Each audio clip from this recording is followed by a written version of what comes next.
thought we could be saved. We sought to face the sun's wrath and contain it. 4 towers would be built to pull her fury into this place and dispel it.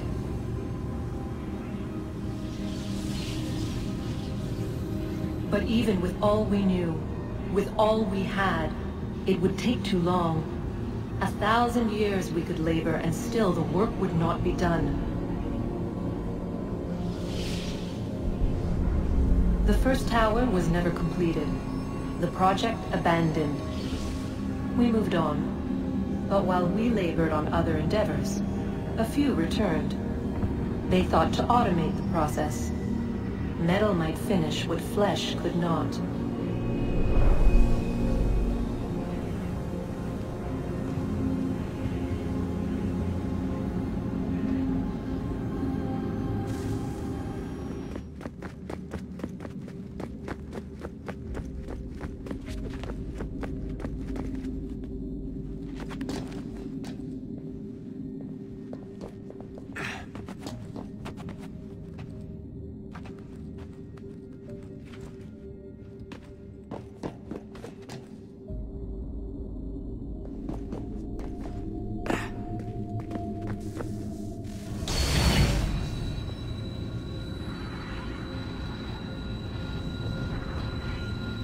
If we could not meet the sun's cruel embrace, perhaps we might rebuke it.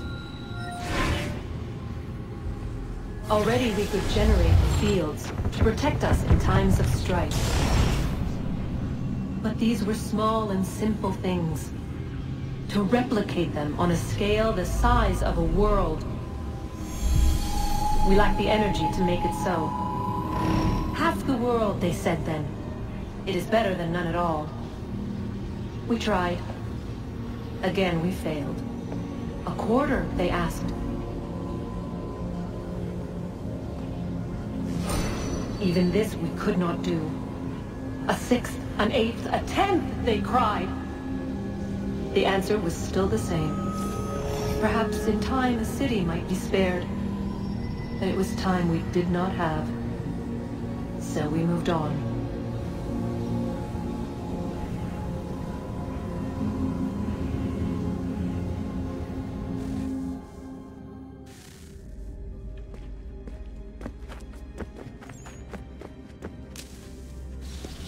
Wonder what's inside. Only one way to find out.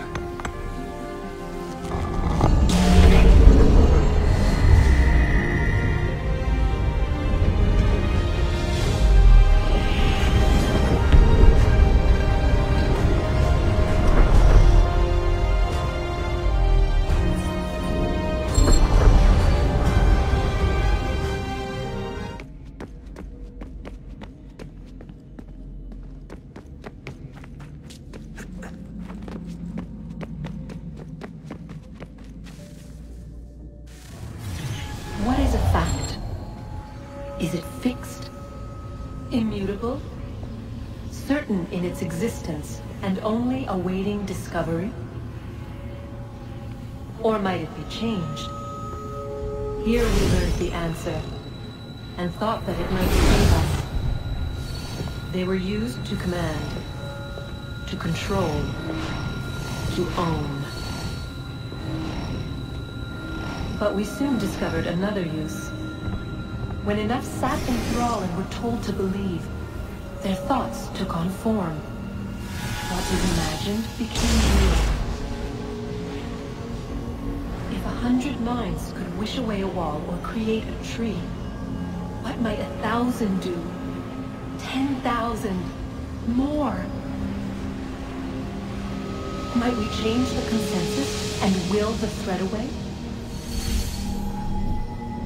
We resolved to send one into the sky where it might illuminate us all. Once placed, a sentence would be uttered. Make us safe. In this way, we would change the consensus. We would save the world. But it never came to be. We sent a dozen of them skyward, but there was no way to maintain control, to direct the beam, to enthrall the world, to speak the words. Though this was strange and dangerous, what we tried next was worse.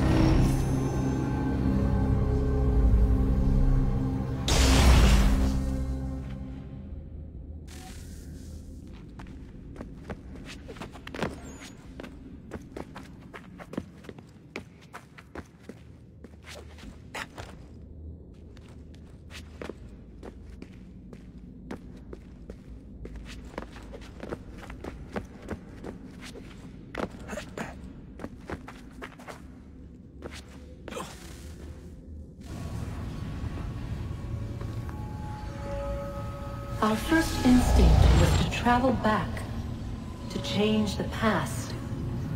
But we could not find a way. But forward, we could look forward. And so here we sought to see beyond ourselves, and know what was to come. First we watched to learn if our work would succeed. But the answer was always the same. So we moved on to other things, but she remained. The one you call Minerva. In time, she too stopped looking, and instead began to speak. She called out across time, in the hopes that you might be saved. She hid messages where none might find them, save for you and those within this place. Fascinating. Tired of it. The cryptic warnings, the threats. Just tell us what you want! But they are. We saw the Nephilim there. We seemed like grasshoppers in our own eyes, and we looked the same to them. Imagine trying to explain all this to a 2-year-old, to a grasshopper.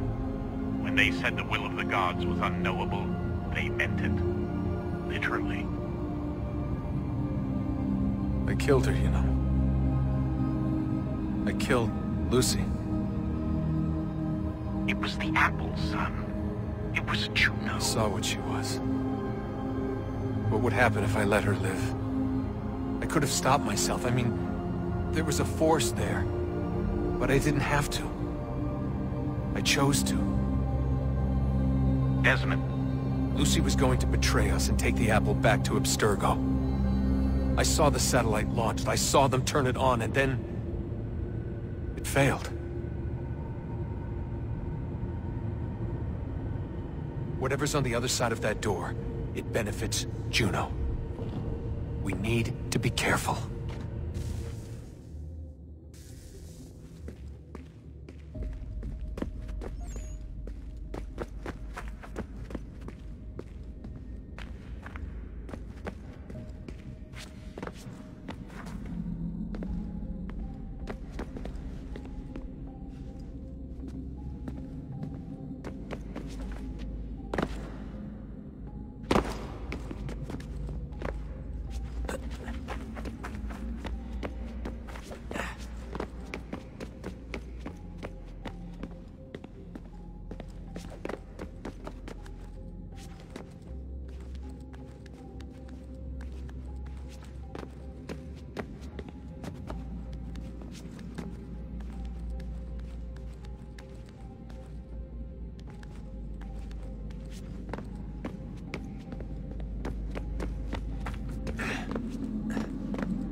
Tell me today.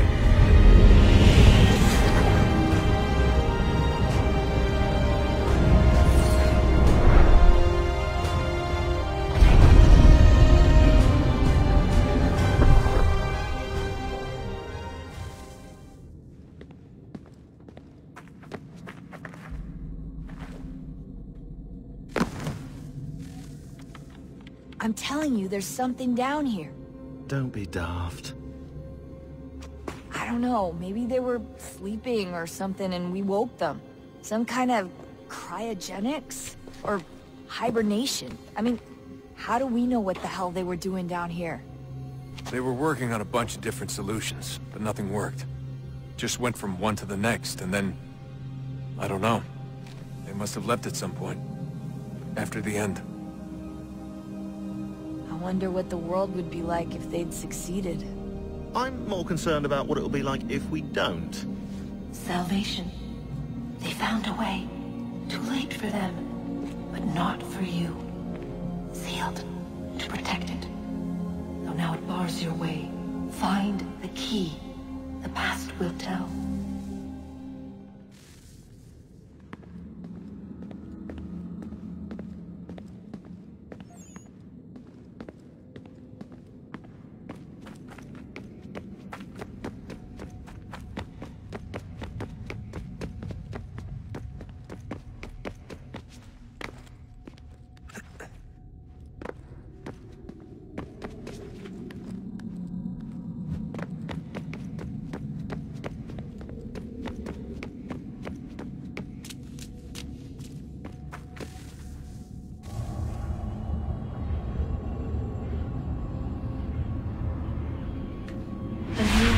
Approached.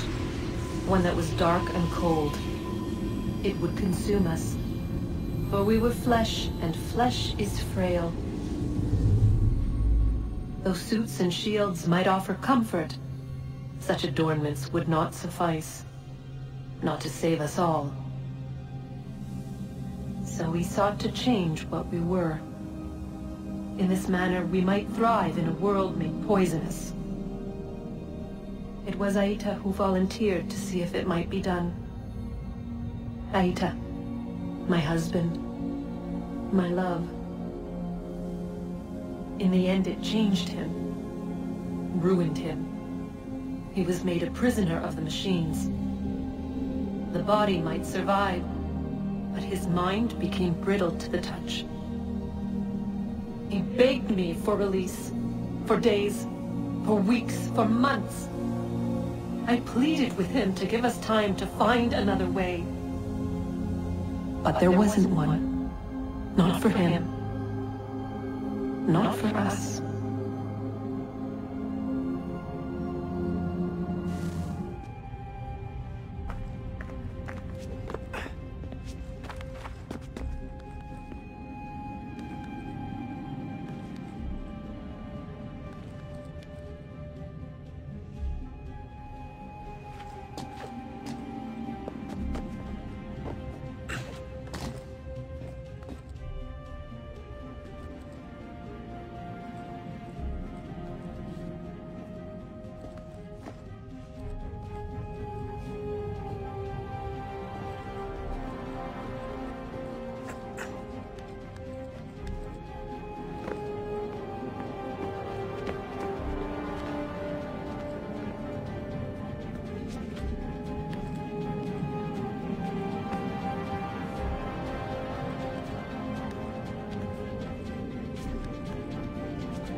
What is consciousness but a series of electrical impulses? And the body a vessel to hold these sparks. But it is weak. In time, it decays and crumbles into dust.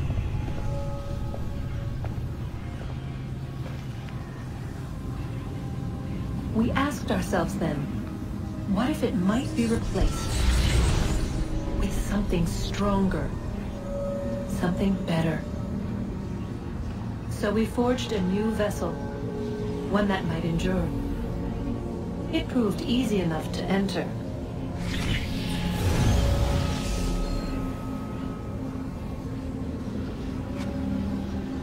But to leave required something more, something wrong. And so this too they abandoned. I wondered, though, were they right to turn away?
Guess this is it. We're right behind you.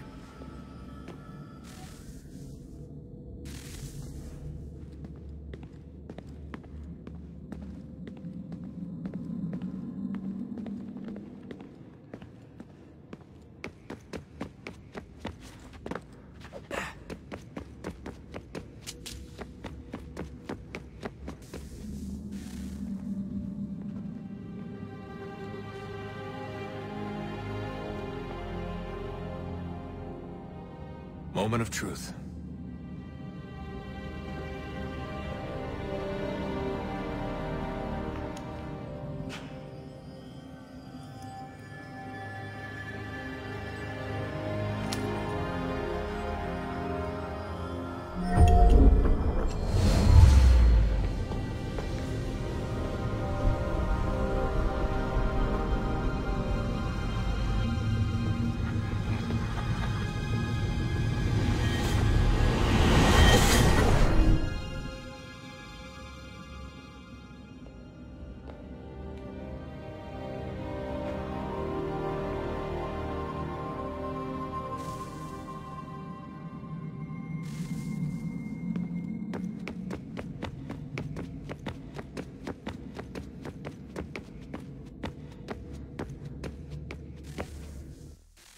Yes. Come.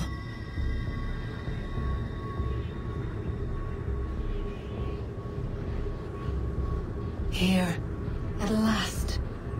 You know our story now. Of how we tried. Of how we failed.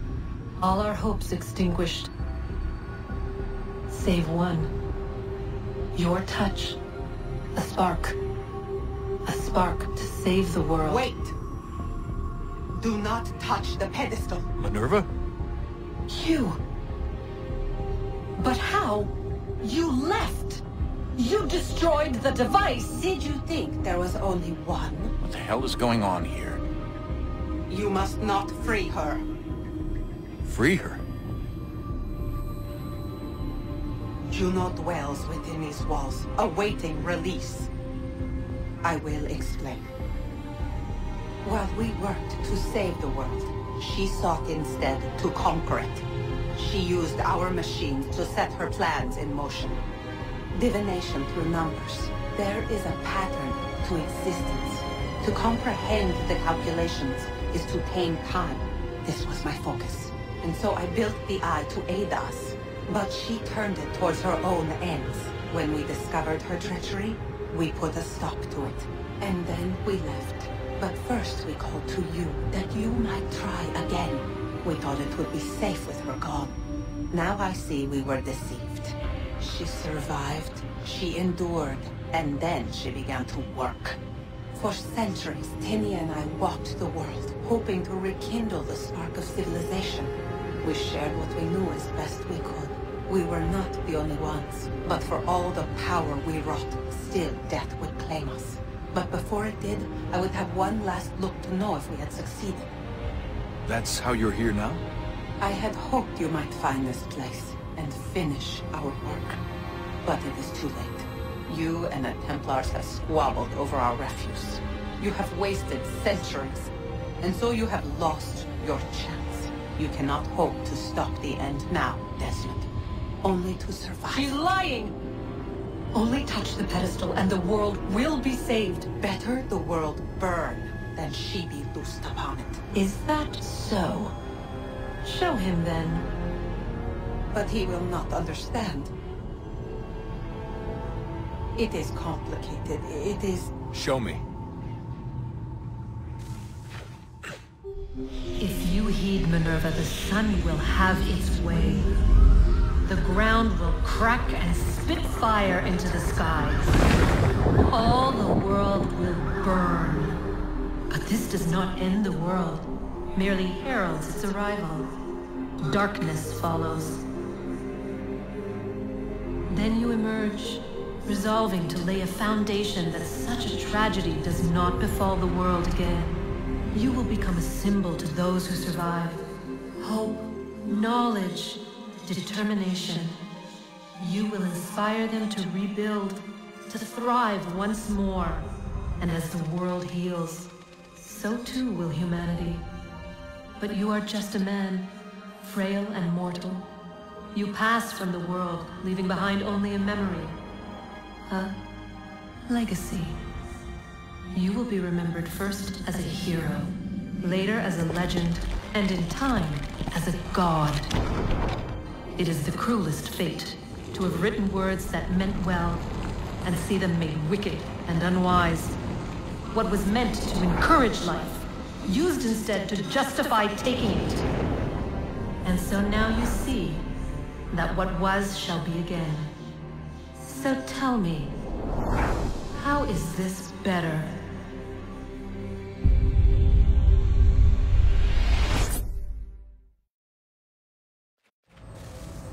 She would sacrifice you, sacrifice the world, for no other reason than to deny me vindication. They will enslave your kind, Desmond. Is this not why you fight? Is this not why you came here? To ensure more than just your race's future, but its freedom? What future? What freedom? Billions dead and the whole cycle begun anew? This world has known nothing but heartache and horror since we left it. Our gift to them, and you'd see it all returned. Enough! You must not do this. Whatever Juno's planning, however terrible it might seem today, we'll find a way to stop it. But the alternative, what you want, there's no hope there. If you free her, you'll be destroyed. It will happen in an instant. There will be no pain. You mustn't. It's done, Minerva. The decision's made. Then the consequences of this mistake are yours to live and die with. You need to go. All of you. Now. Get as far away from here as you can. Come with us. We'll find another way. There isn't time. Son. You know it's true. It's already started. I need to do this now. So go. Go!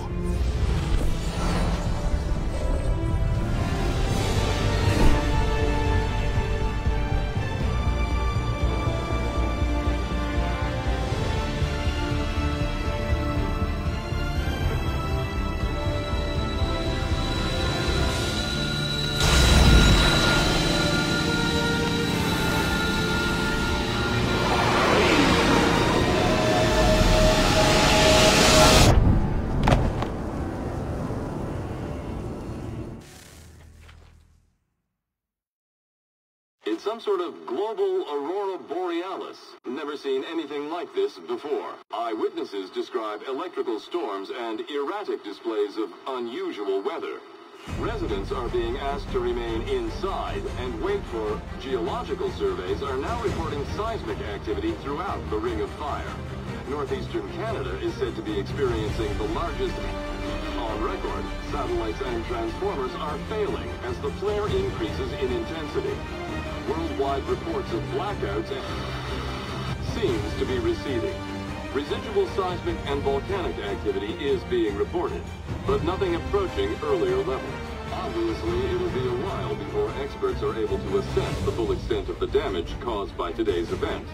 But it appears the worst is behind us. We'll be sure to bring you more as this story develops. It is done. The world is saved.